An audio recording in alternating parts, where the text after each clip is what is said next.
Here are some more examples of transformations of sine and cosine functions.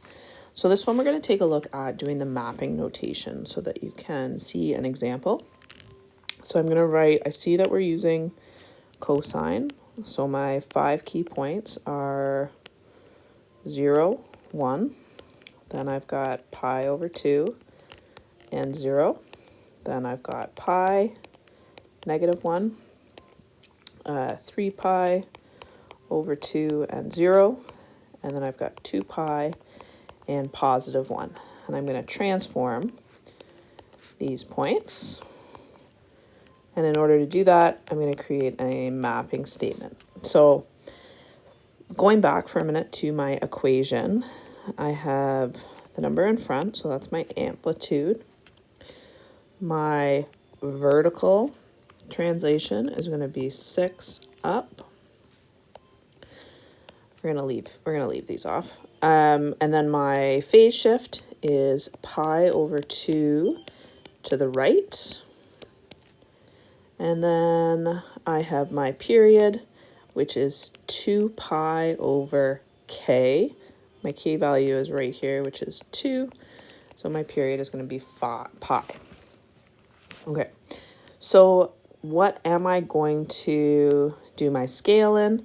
Well, my period is pi. I'm going to have to break that into 4. So probably using pi over 4 is going to be a good place to start. And so I'm going to make this pi over 4. Then I've got 2 pi over 4. I'll just write it like this. And I've got 3 pi over 4. 4 pi over 4. That's going to take me to my 5 pi over 4. 6 pi over 4. That's going to take me to my my period that I'm looking for. So now I'm just going to go back and make sure that I've got these in lowest terms, just so it's going to be a little bit easier for me to plot. So this one, 2 pi over 4, that is pi over 2. And then I've got 4 pi over 4, which is just pi. And then I've got 6 pi over 4, which is 3 pi over 2. And I've got the same going in the other direction, pi over 4 minus pi over 2. Okay, I'm not going to go any further that way. Looking at my amplitude, I've gone up by a lot, so up by 6. So I know that my amplitude is normally 1. For my amplitude to be 5 and be shifted up 6, I have to go up to like almost 11 or 12. So let's see, 1, 2, 3, 4, 5, 6, 7, 8, 9, 10.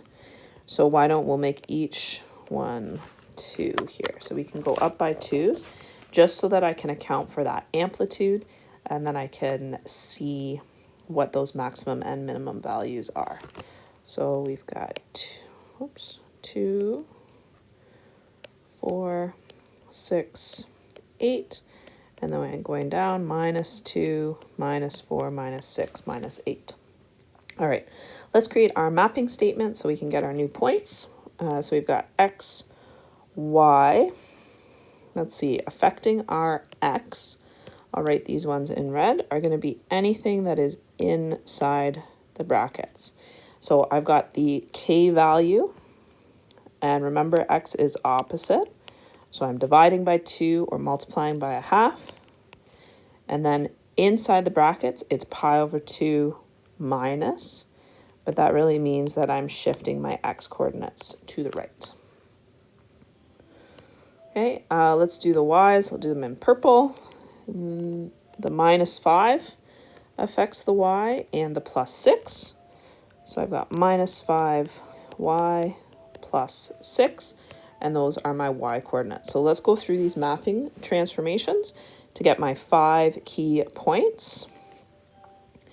I've got 1/2 times 0 plus pi over 2, and then I've got minus 5 plus 6 is going to be 1. And then my next one, I've got pi over 2 times half. So that's pi over 4. I'm going to do some rough work down here. We've got pi over 4 plus pi over 2. Pi over 2 is going to be the same as 2 pi over 4, finding my common denominator. So I know that my new point here is going to be 3 pi over 4. Here I've just got 0, 6. That's my new center point at y equals 6. Next one is pi. So let's see, I've got pi divided by 2 plus pi over 2. So that is just going to take me right to pi. And then I've got minus 1 times 5, so positive 5, plus 6 is 11. That's where we thought we were going to before. Next one is 3 pi over 2 divided by 2. So I'm going to do some rough work again here. I've got 3 pi over 4 plus pi over 2, which is the same as 2 pi over 4. So my new x-coordinate here is going to be 5 pi over 4, and then I get 6. My last one, I've got 2 pi over 2. Just erase this so I've got space for more rough work. I've got 2 pi over 2 plus pi over 2, so I'm going to be at 3 pi over 2. And then minus 5 plus 6 is going to be 1. And now I've got my new key points that I can plot on. So my first one, minus pi over 2 and 1. Then I've got 3 pi over 4 and 6.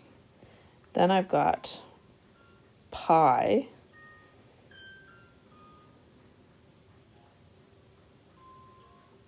and 11.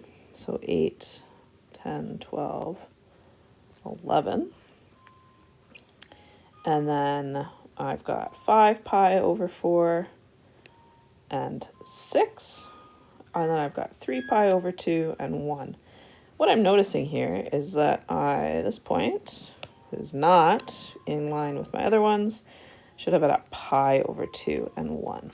And so here, now I've got my cosine function reflected, shifted, horizontally compressed, and graphed using the mapping statement.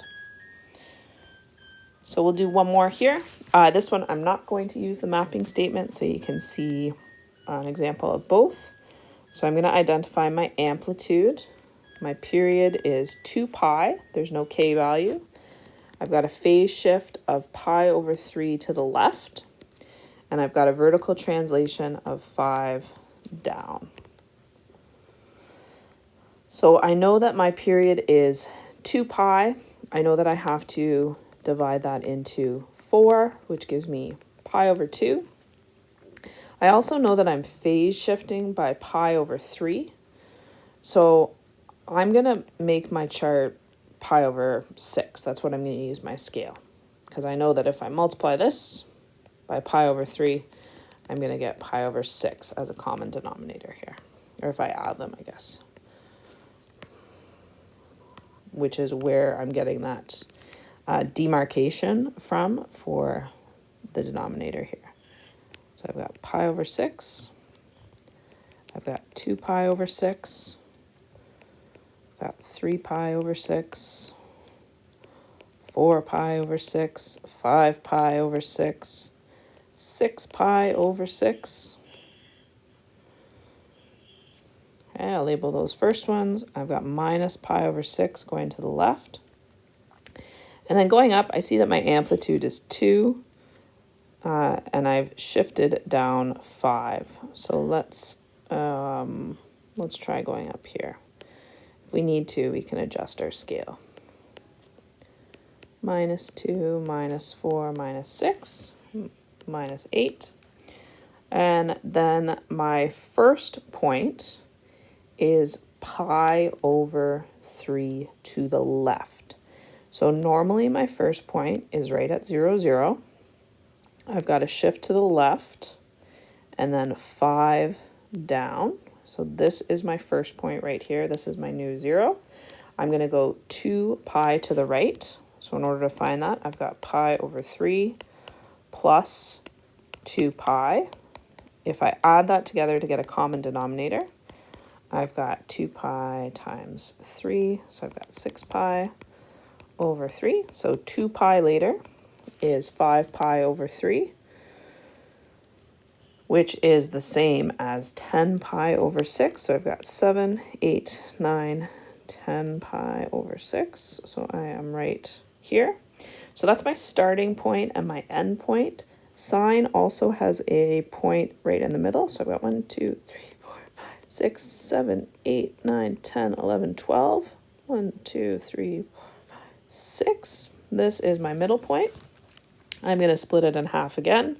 So 3 squares, I need a maximum of 2 for my amplitude. And then I need a minimum, it looks like I go down to 7. And then I can connect my dots. So here I've used the approach of splitting the period into quarters and graphing it. In the previous example, I used the mapping points method.